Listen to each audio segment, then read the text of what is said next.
Hey everybody, Paul here from HardDrive Radio, and I am so excited to be sitting down right now with the legendary Slash, man. Thank you so much for taking time to see me today. No, it's good to see you. It's good to see you too. I'm very, very excited about the new album, Living the Dream. It's coming out September 21st. Yeah. I guess starting off, how long has this been in the works, this album?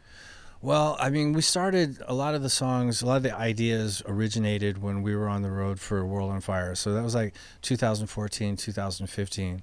And then everything stalled because I went and did Guns N' Roses. And then about a year and a half after that, we got back together this year.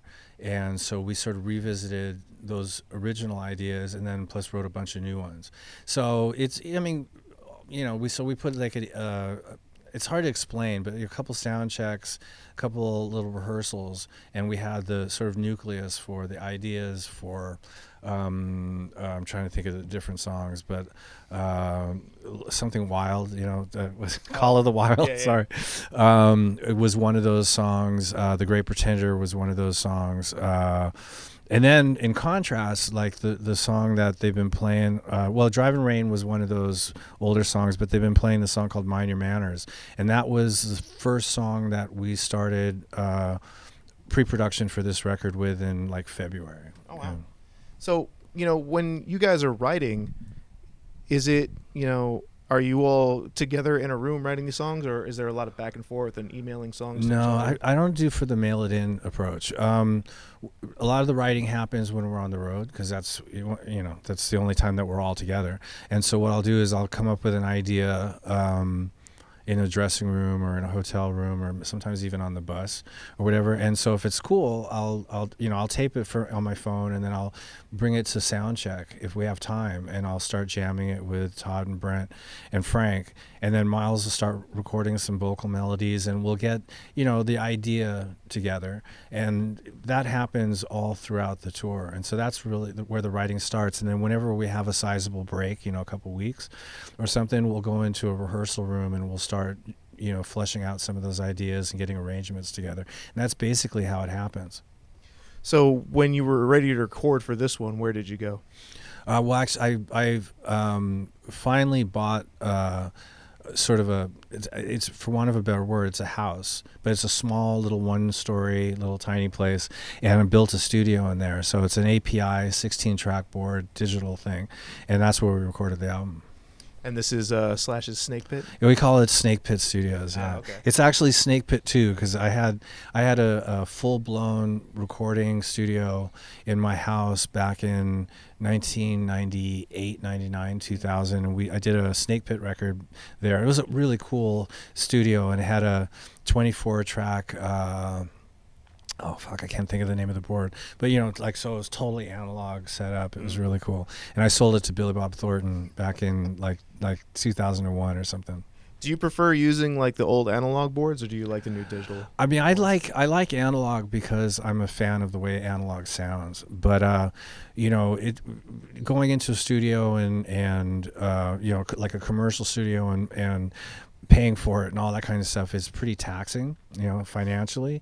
And the way the record business is now, to break even on a record that you spent that much money, the chances of you getting the money back are pretty slim. So I finally resigned to doing it digitally because it's just less gear, less time, less a lot of things.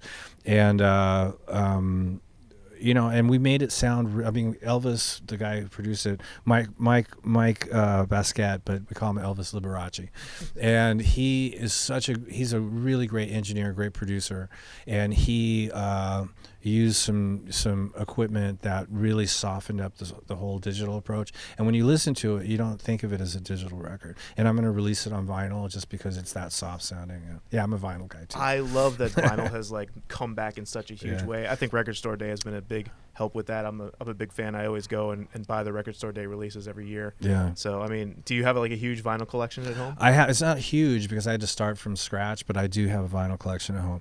And what's funny is when I was doing that first solo record with all the singers and Eric Valentine was the producer, we had a hard time finding tape. And then fast forward to Apocalyptic Love, which is 2 years later, and finally you could find tape. And then when we did World on Fire, tape was inexpensive and you could get it anywhere. So I'm glad about that. Good. Is there like a a more comfortable feeling, kind of like a home field advantage, recording in your own studio as opposed to using someone else's?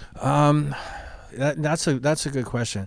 I think, especially for somebody like me, I just adapt to whatever the situation is. But having your own place means you're not blocking out time. You own it. You're not thinking about, clocking in. You don't have to pick up after yourself necessarily, even though I'm a stickler for keeping the place clean. But yeah, it's just a more kickback kind of environment, So the first single that we got to hear from this collection is called "Driving Rain." Yeah. Tell me a little bit about putting that song together.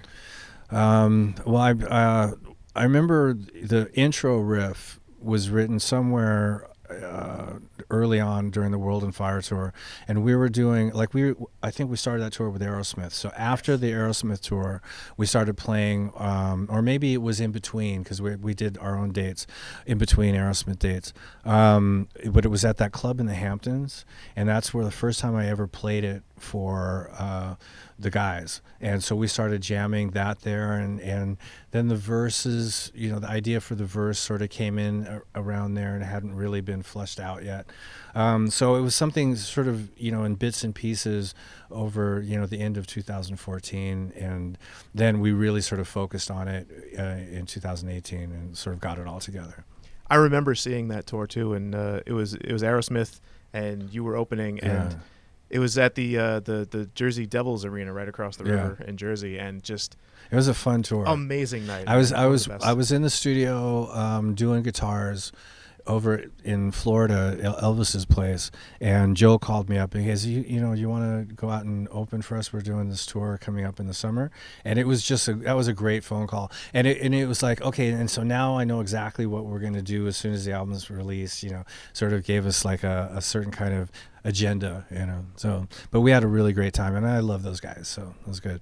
Yeah, they're amazing musicians still, and like the fact that they can just bring that kind of energy. Yeah, night after night. Aerosmith is one of the.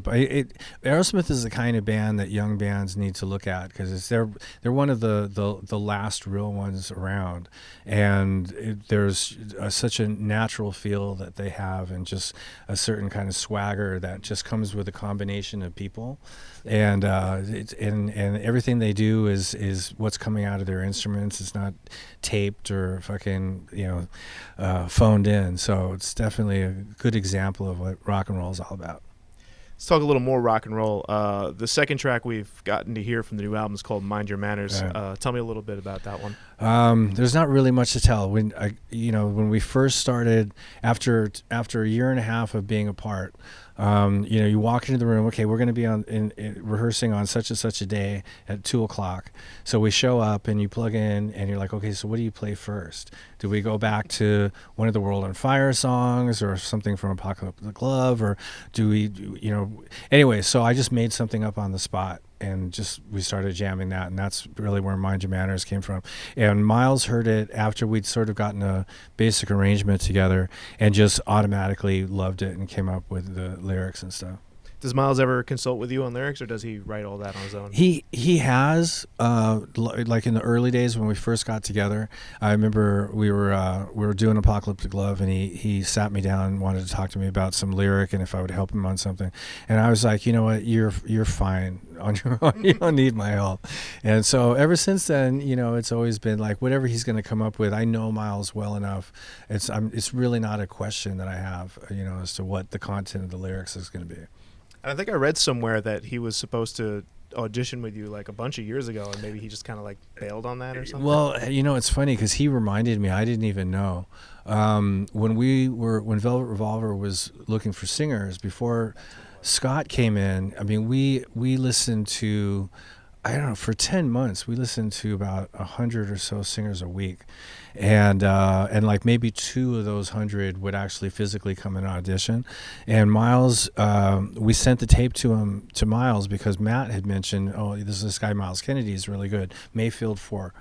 And so I made the phone call and I talked to Myles on the phone and I sent him the demo, but we never heard back from him. So it just sort of forgot about it, right? And so fast forward, what was it, 2004? Yeah, that was like 2003. So fast forward 15 years, right? Or no, not 15 years, 6 years. And I was talking to Myles, and he goes, yeah, well, I did the Velvet Revolver thing. And it just never showed up. I was like, oh, yeah, that's right. So why didn't you show up? He goes, I just got cold feet. Like, I was excited to do it, and then I just got nervous and never called back. So that's that. Got in his head, I guess.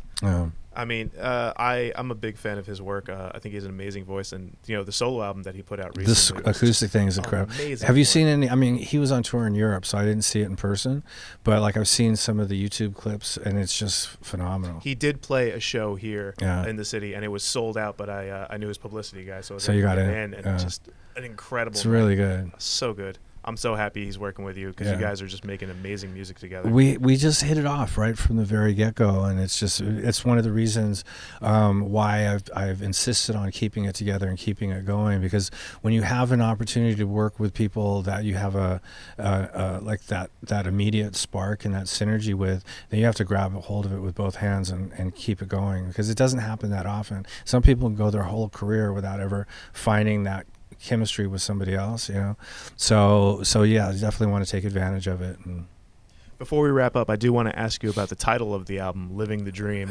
Is that a personal reflection on you, or kind of a more broad statement?